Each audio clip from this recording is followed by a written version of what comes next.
Greetings and welcome back to the Story of Man podcast. My name is Andre O. Ferguson. This is a vibe. I'm so blessed to have you here. Thank you for taking the time to listen. I hope the content so far has been useful as we try to make our relationships better. As you can hear, the birds are in the background. I'm in the Caribbean, man. It's love. It's a beautiful life. And I hope you are enjoying yours. No matter what the situation is, you have many things to give thanks for. So without further ado, welcome back to the Story of Man vibe. As you know, I'm about love. I'm about my brothers. I'm about relationships. And I'm about accountability and responsibility within your relationships. I focus on my brothers because we are supposed to hold ourselves to a higher standard. Sisters, you're not without responsibility and you know what yours are. So we don't need to get into that, right? Right. All right. So today we want to talk about 3 ways, just three to fix a broken relationship.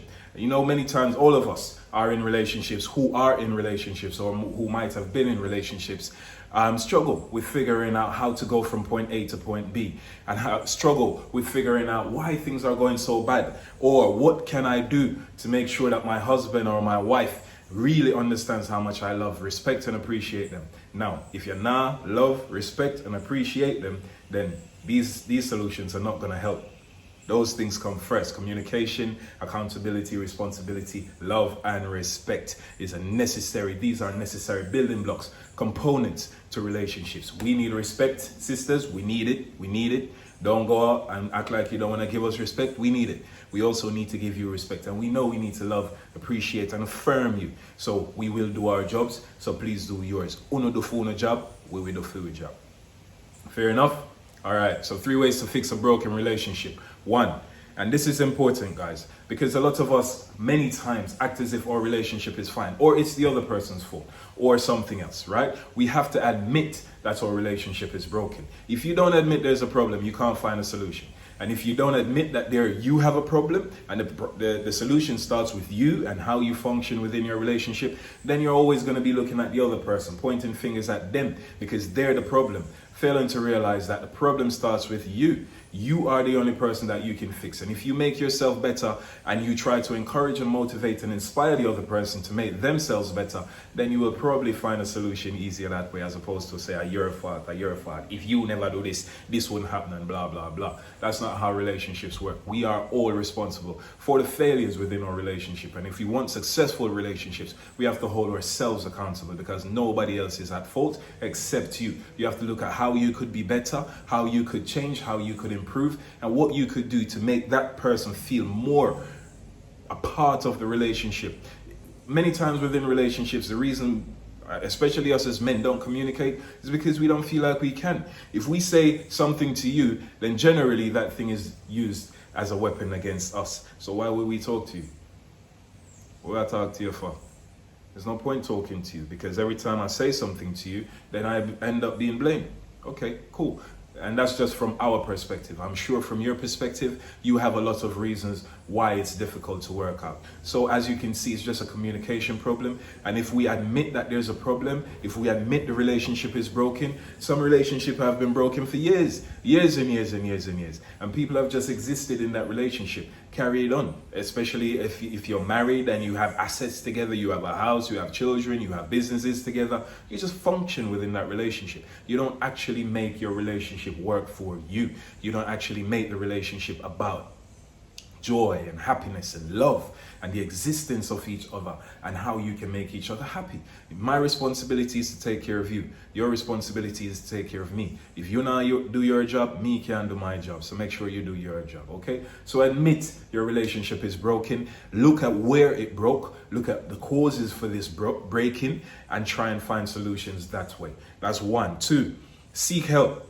And this doesn't mean, sisters, going to the hairdressers and talk to your friend who are not in a relationship, I might add, about how your husband is this, that, and the other.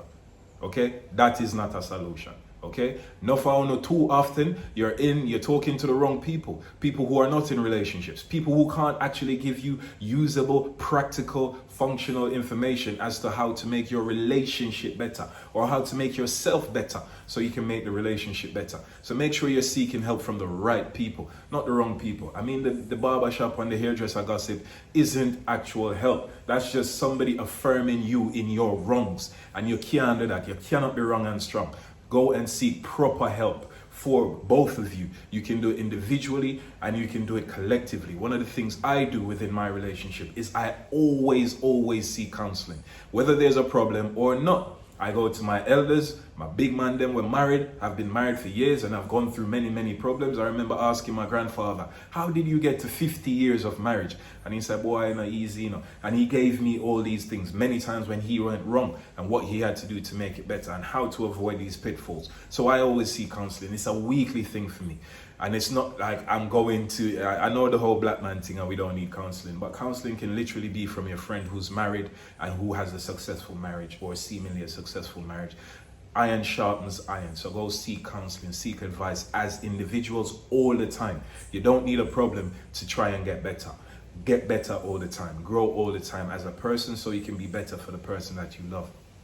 And if your marriage is broken, your relationship is broken, go together. Go together because it benefits both of you. Go together, seek help, try and find ways forward because another set of eyes always sees things differently. If you're in the situation and you're angry, he's disappointed, you're disappointed, and all of these problems, emotions that are clouding your judgment, when you're angry, you can't see clearly. That's just a fact, yeah? When you're angry, you cannot see clearly. When you're disappointed or bitter or frustrated or disappointed, when you're always blaming somebody, you cannot see yourself because you're only looking at that person. So you always need to try and find help when your relationship is broken. You can't do it by yourself, and two is better than one. No man is an island, so go and get help, okay? And then lastly, put in the work, right? If you do something good, you had a problem, you did something good, you said a nice thing, you did a nice thing today, and it didn't get received well, you straight away give up because, oh, he's not accepting my apology, or he's not trying, or blah, blah, blah, or she's not trying, or vice versa. That's not how it works. Work is effort over time. It's consistency. If you messed up, it's my job to forgive you straight away. But if you've been messing up consistently over time, you cannot expect that one day you do something good and then all of a sudden everything is nice. That's not how it works. You have to change, and change is consistency over time. Change is over time. You can't change in a day. It's impossible for you to change in a day. It's impossible for me to change in a day. So if you want to actually make your relationship better, if you want to show that you are better, more improved, and you're committed to being better, changing and growing, then you have to do that consistently over time, especially when the thing then get bad, especially when I might be cold. Because if I am cold, it is for a reason. It is because I expect you to give up. I expect you to do what you've always done because this is what you've taught me. But if you have changed and if you've told me, okay, I'm going to change, then you need to execute that change over time, especially when it's difficult to do, right? In Jamaica, they say when the tough gets going, the going get tough. I don't know if that's a Jamaican saying, but I guess I'm learning, so I'm claiming it, right? When it gets tough, that's when you show up. Right? You show up when it's tough, not when it's easy. Everybody can love everybody when everything's nice. You're supposed to be able to love the person you say you love when it's difficult to love them. Love them through their nonsense. Love them through their faults, because none of us are perfect and we all need grace. So make sure you can do that. Work. Put in the work. A relationship is a daily recommitment to what you've promised to each other. And that is it. Hope that was helpful. I hope you actually understand. And if you don't, please drop a line, let me know. You can hit me up on Instagram, hit me up on here on YouTube, I think. I'm not too big on the social media thing. I just put these out because I know it's part of my calling, and I do it because of the love that I have for my brothers especially, but for relationships in general. We need to come out of this, what the world is telling us, that we need to have 20 gal and all of these things. It's nonsense, right? Love is the best thing you can give, and giving love is a gift you give to yourself. All right, so 1, admit your relationship is broken. 2, seek help. And 3, put in the damn work, because not now gonna change if you don't put in the work. Enough love and enough respect. And remember, write your own story. Blessed love.